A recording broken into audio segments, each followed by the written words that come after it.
우리 삶을 움직이는 뉴스, 중심 잡힌 시선으로 전하겠습니다. 황보선의 출발 새 아침. 출발 새 아침 4부 시작하겠습니다. 저는 1일 MC를 맡고 있는 임재성이라고 합니다. 고맙습니다. 사랑합니다. 두고두고 갚겠습니다. 더불어민주당 정세균 대선 경선 후보가 어제 13일이죠. 경선 참여를 중단하고 후보직을 사퇴했습니다. 본격적인 예비 경선이 시작되기 전까지만 해도 이재명, 이낙연 후보와 함께 빅3라고 불렸던 유력한 대선 후보였습니다. 아무래도 지난 주말 민주당 순회 경선 결과에 대한 부담감이 컸던 것 같습니다. 관련 소식을 정세균 후보 캠프에서 정무조정위원장을 맡았던 김민석 의원 연결해 자세히 알아보겠습니다. 김 의원 나와 계시죠? 네, 안녕하세요. 예, 안녕하세요. 어제 정세균 후보가 국회에서 기자회견을 했습니다. 의원께서도 후보 옆자리에 있으셨던 걸로 제가 확인했는데 기자회견 바라보는 마음 어떠셨을까요? 짠하죠. 어려운 결심을 한 거니까요. 예. 정세균 후보가 갑자기 이 결정을 하신 걸까요? 아니면 경선 과정에서 사퇴 의견이 어느 정도는 지속됐다고 볼 수 있을까요? 정세균 후보의 경우는 다음을 내다보고 이력을 쌓기 위해서 나왔다기보다는 정말 되기 위해서 나온 경우 아니겠습니까? 예. 그렇기 때문에 승리가 어려워졌다라고 판단되어지는 시점쯤 본인이 고민을 하셨을 것이고, 예. 그러면서 지난주를 거치고 어제 의원들 전체 회의를 해서 서로 여러 가지 의견을 나눈 끝에 그 자리에서 결정을 한 겁니다. 조금 더 여쭤보면 이 논의가 최근 일주일 정도 때 좀 더 구체적으로 됐다라고 볼 수 있을까요? 글쎄요, 이걸 논의한 바는 없습니다. 예. 저희가 사실은 어제 시점에서도 끝까지 완주하자 하는 분들이 계셨고, 예.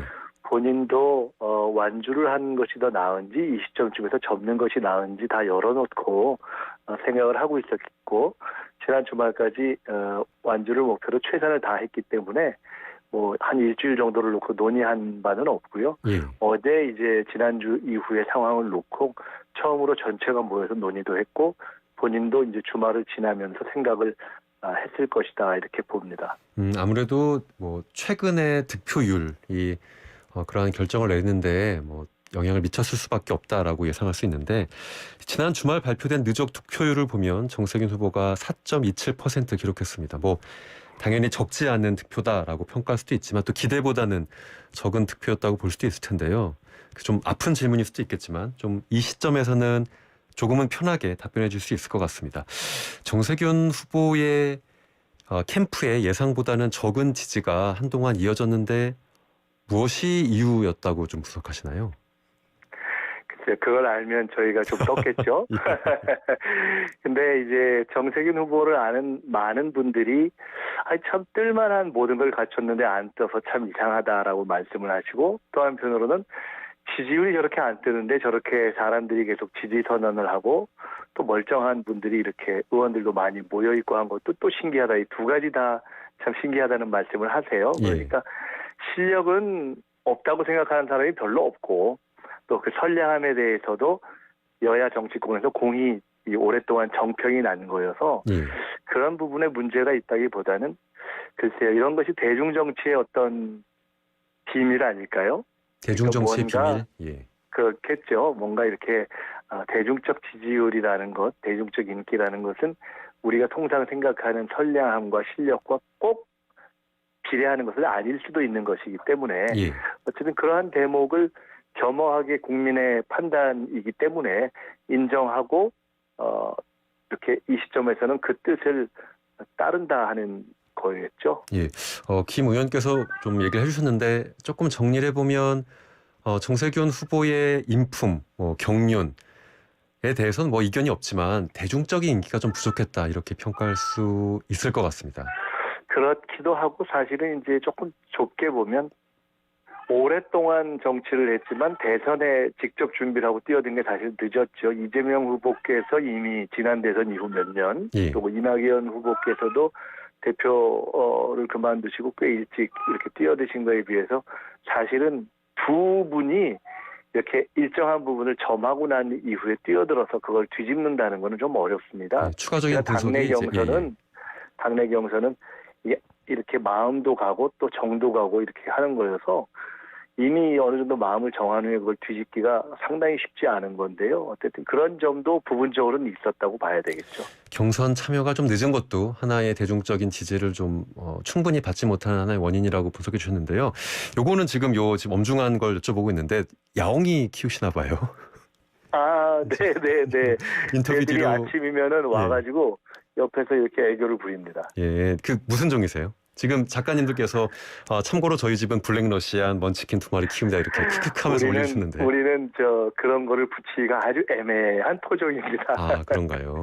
다 길에서 들어와가지고요. 네. 제가 듣기에는 고양이 목소리가 충분히 인터뷰에 방해되지 않습니다. 좋은 배경 같아서 네, 너무 고맙습니다. 고양이 멀리 떨어뜨리지 마시고요. 좀 더 여쭤보겠습니다.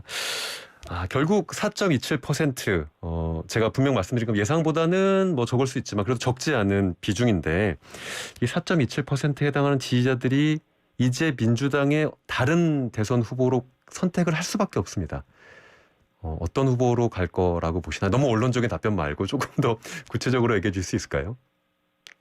이게 원론적인 답변이 정답이죠. 예. 왜냐하면 후보 자신이 민주당이 하나 되는 길이 이제는 본인으로서는 이제 후보를 내려놓고 가장 중요한 역할이자 소명이자 관심사라고 생각을 하고 있고 예.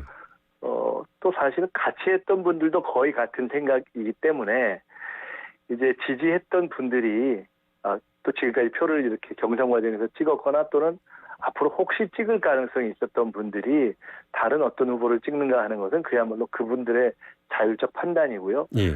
적어도 후보나 또는 캠프를 구성했던 분들은 이제는 그냥 이렇게 차분하게 그런 과정을 지켜보고 당이 잘 하나로 가는데 이렇게 마음을 보태는 것이 맞는 것 아닌가. 그리고 아마 거기에 대해서 뭐 제가 당사자는 아니지만 정세균 이제 후보를 내려놨으니까 전 총리의 마음을 거의 100% 대변한다고 저는 이렇게 생각하고 있습니다. 예, 역시 캠프에서 중책을 맡으셨던 분이기 때문에 어저께 이제 정세균 후보가 이야기하신 것 거의 동일한 원론적인 이야기지만 또 원론적인 게 정답이란 표현도 동의하는 부분이 있습니다. 정세균 후보께서 백의종군하겠다. 그리고 민주당을 지지한다라는 표현들을 쓰셨습니다. 근데 통상 경선 사퇴 시점에서는 지지 후보를 밝히는 경우도 있습니다. 이게 어쨌든 당내 경선 과정에서 그래도 나의 정책을 실현해 줄 만한 다른 후보들에게 힘을 실어주는 경우도 있는데 이번 정세균 후보의 사퇴 때는 그런 게 없었습니다. 이게 어떤 의미로 받아들일 수 있을까요? 정세균 후보 본인으로서는 이제 국민적인 지지를 얻지 못한 데 대한 어떤 인정을 하고 물러나는 것이지만 경선 과정에서 일관되게 사실은 다른 후보들에 비해서 본인이 정책이나 또는 어떤 도덕성에 있어서는 우위에 있고 본선에 그래서 나갔을 때 훨씬 안정적이다라고 생각을 했고 주장을 했지 않습니까? 예, 그리고 맞습니다. 그런 각도에서 다른 후보들을 일종의 다 등거리로 비판을 했기 때문에 그런 일관성 위에 서 있다 이렇게 보시면 될 것 같습니다. 실제로 정책 같은 경우는 아마 지금 시점에서 저희가 냉정하고 솔직하게 봐도 가장 다양하고 가장 완성도가 높은 책들을 낸 것이다. 그런데 경선이라는 건 아시다시피 꼭 정책만으로 결정되는 것은 아니니까요.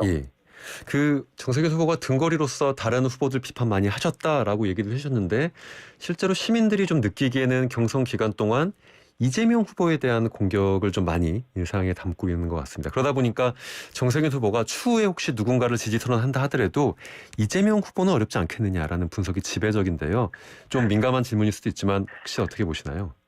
이재명 후보가 1등인데 1등을 비판 안 하면 그거 이상한 거겠죠. 그거는 그 과정 속에서 당연한 것이다. 경선 과정 중에 이낙연 후보와 2등 싸움을 해야 될 때는 또 이낙연 후보를 주로 비판했기 때문에 그 부분에 있어서는 뭐 대단히 자연스럽게 두 후보에 대해서 다른 후보에 대해서는 거의 뭐 굳이 질의하거나 각을 세운 것이 없죠. 그러니까 결국 두 후보와 경쟁한다고 생각하고 두 후보에 대해서 지적했기 때문에 그 점은 뭐 아까 말씀드렸던 선에서 지금은 뭐 누구를 지지하느냐는 사실 별 관심사가 아니고 어떻게 전체가 잘 하나가 될 것이냐 본선에서 유권자의 판단을 존중하면서 그 결과를 잘 하나로 갈 것이냐 하는 것에 대해서 이제 평당원의 한 사람으로서 마음 갖는다. 뭐 이런 것이 죠. 예.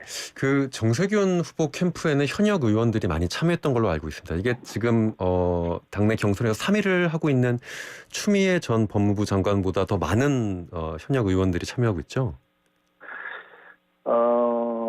참여했었던 장관 거죠. 캠프에 지금 현역 의원들이 어떤 분이 계신지는 제가 잘 모르겠고요. 예.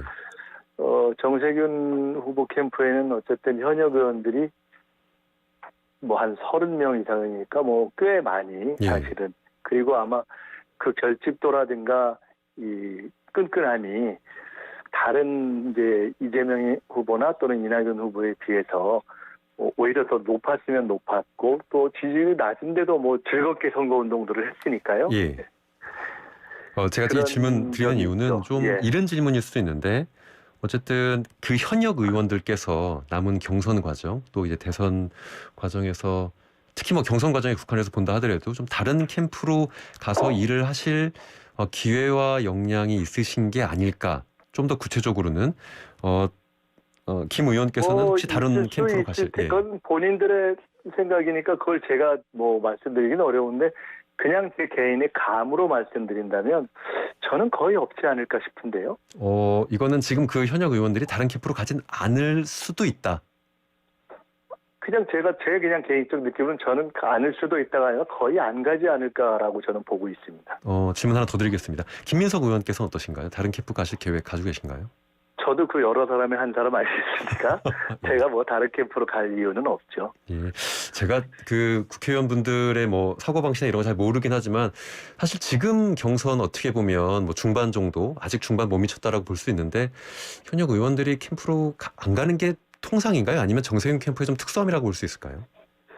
글쎄요, 그것 또한 이럴 수도 있고 저럴 수도 있는데요. 예. 일단은 그건 개인적인 특성에 따라 다른 것이고 예. 비교적 정세균 캠프에 함께했던 분들이 지지율의 등락이나 또는 승패에 주목했다기보다는 조금 자기가 생각하는 어떤 이렇게 안정적인 합리성 그리고 당 전체에 대한 균형 이런 걸 생각하는 분들이어서 지금 뭐 그것이 꼭 필요하다고 판단하면 다른 캠프나 후보의 지지를 그건 얼마든지 또 그것이 나쁜 것이 아니기 때문에 하실 예. 수도 있는데 왠지 그냥 제 느낌에는 별로 그렇게 하는 분이 많지 않을 것 같다는 생각을 하는 거죠. 알겠습니다. 뭐 정세균 후보 캠프의 분위기가 그렇게 지지율과 상관없이 좋았고 또 연대가 끈끈했다는 지점들 또 근거한 판단이라고 저희가 좀 받아들이고 있고요. 예, 그 시간 관계상 여기까지 여쭙겠습니다. 지금까지 네, 정세균 감사합니다. 후보 캠프 정무조정위원장 역임하셨던 더불어민주당 김민성 의원 모시고 말씀 나눴습니다. 감사합니다. 네.